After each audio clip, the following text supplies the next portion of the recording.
सूरज क्षितिज के नीचे डूब गया। आसमान गहरे लाल रंग में रंग गया, फिर एक उदास बैंगनी रंग में फीका पड़ गया। भीमगंज के गांव में परछाइयां फैल गईं, लंबी लोभी उंगलियों की तरह पहुंचती हुई। गांव में एक अजीब सी खामोशी छा गई थी, घनी और भारी कफन की तरह। हवा, जो आमतौर पर लकड़ी के धुएं और रात में खिलने वाले चमेली की खुशबू से जीवंत रहती थी, आज रात एक अलग ही सुगंध लिए हुए थी।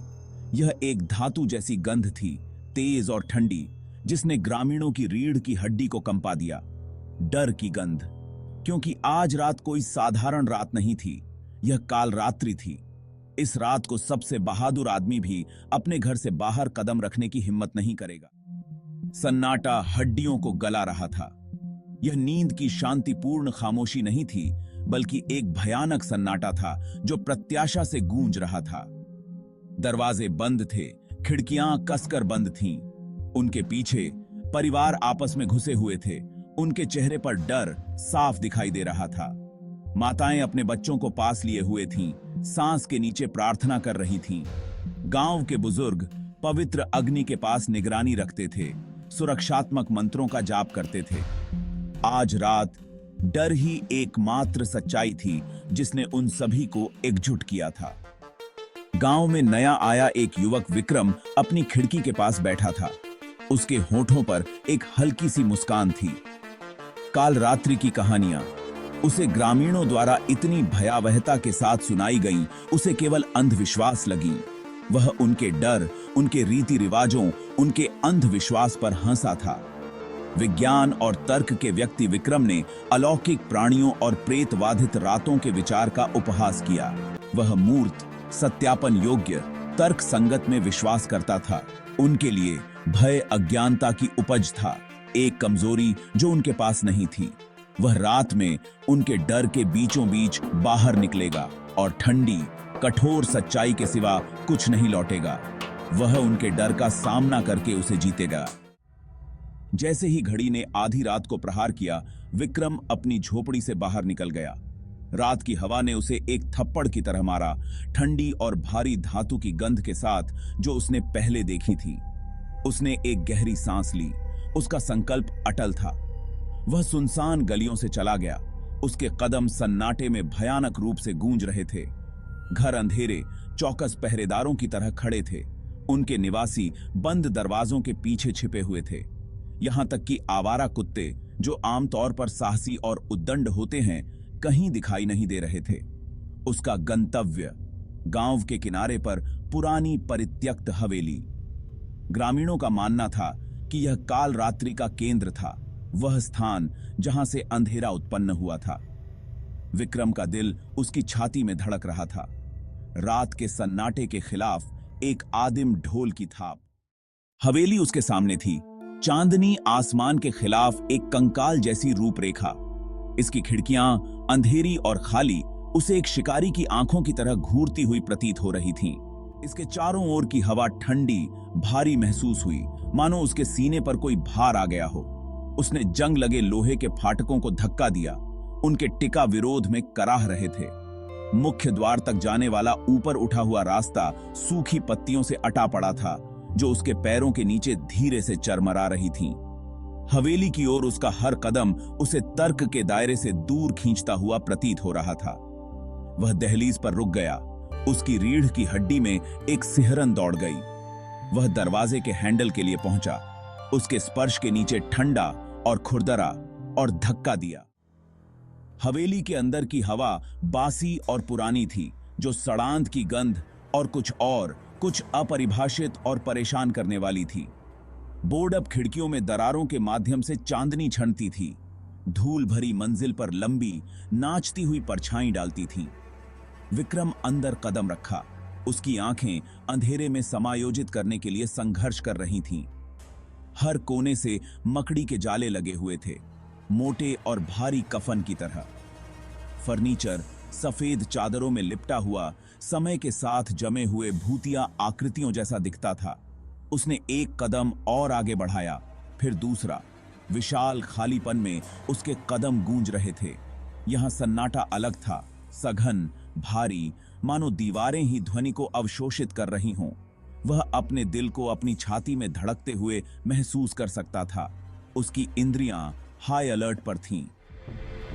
वह हवेली में गहराई में चला गया, एक अनदेखी शक्ति द्वारा खींचा गया।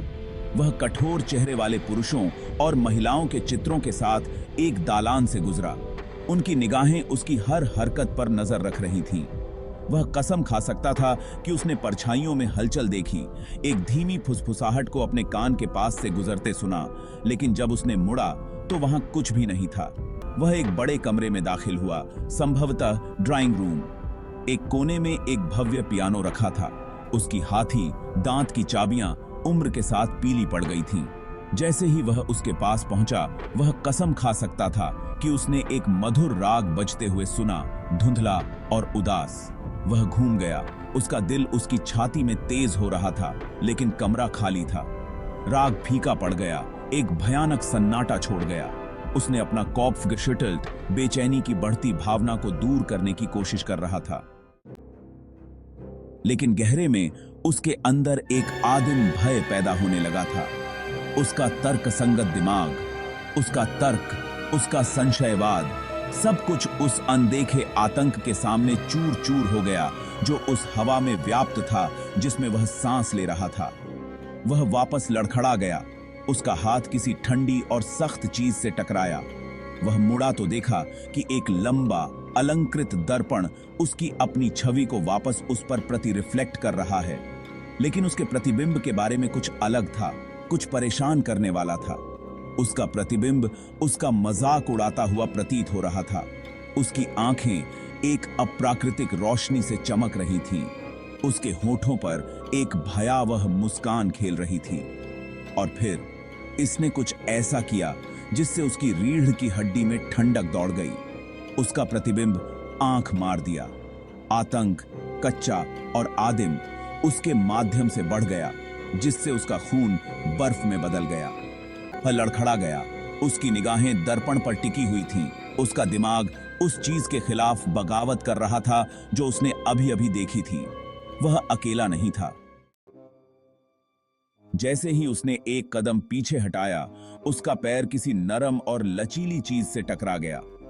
उसने नीचे देखा तो उसके चरणों में एक काला, आकारहीन द्रव्यमान दिखाई दिया। यह थोड़ा स्पंदित हो रहा था, एक फीकी ईथर चमक का उत्सर्जन कर रहा था। वह झुक गया। उसका हाथ कांप रहा था और धीरे धीरे उसे छूने के लिए पहुंच गया। जैसे ही उसकी उंगलियों ने उसकी सतह को ब्रश किया, द्रव्यमान प्रकाश की एक अंधाधुंध फ्लैश में फूट गया। वह चिल्लाया। अपनी आंखों को ढंकते हुए उसका दिल उसकी पसलियों से टकरा रहा था। जब उसने फिर से देखने की हिम्मत की तो उसे एक ऐसा नजारा दिखाई दिया जो हमेशा के लिए उसकी स्मृति में अंकित हो जाएगा। उसके सामने खड़ा एक भयानक अलौकिक रोशनी में नहाया हुआ एक ऐसी आकृति थी जो वर्णन को धता बताती थी। इसकी आंखें एक ठंडी, द्वेषपूर्ण आग से जल रही थीं। उसकी आत्मा को भेदती हुई प्रतीत हो रही थीं।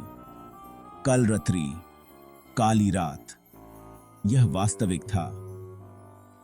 काली रात। विक्रम लड़खड़ा गया। उसका दिमाग इस सब के भयानक आतंक से लड़खड़ा गया। वह अब समझ गया था। वह उस डर को समझ गया था जिसने ग्रामीणों को जकड़ लिया था, वह सन्नाटा जिसने रात को ढंक दिया था, क्योंकि वह इसे अब महसूस कर रहा था, कच्चा और उपभोग करने वाला। अपने अविश्वास, अपने संशयवाद, स्वयं की भावना को दूर कर रहा था। उसने भय को जीतने की कोशिश की थी। उसे एक भ्रम, कल्पना की उपज के रूप में उजागर करने की कोशिश की थी, लेकिन वह मूर्ख था। उसने अज्ञात की शक्ति, परछाइयों में छिपे आतंक को कम करके आंका था। उसने किंवदंतियों, फुसफुसाहट, चेतावनियों का उपहास किया था। अब वह उनकी सच्चाई का जीता जागता सबूत था। जैसे ही भोर हुई, पूर्वी आकाश को सोने और लाल रंग से रंग दिया। विक्रम हवेली से बाहर निकल गया, एक बदला हुआ आदमी। वह अब संशयवादी, तर्कवादी, डर का उपहास करने वाला व्यक्ति नहीं था। वह एक आस्तिक था,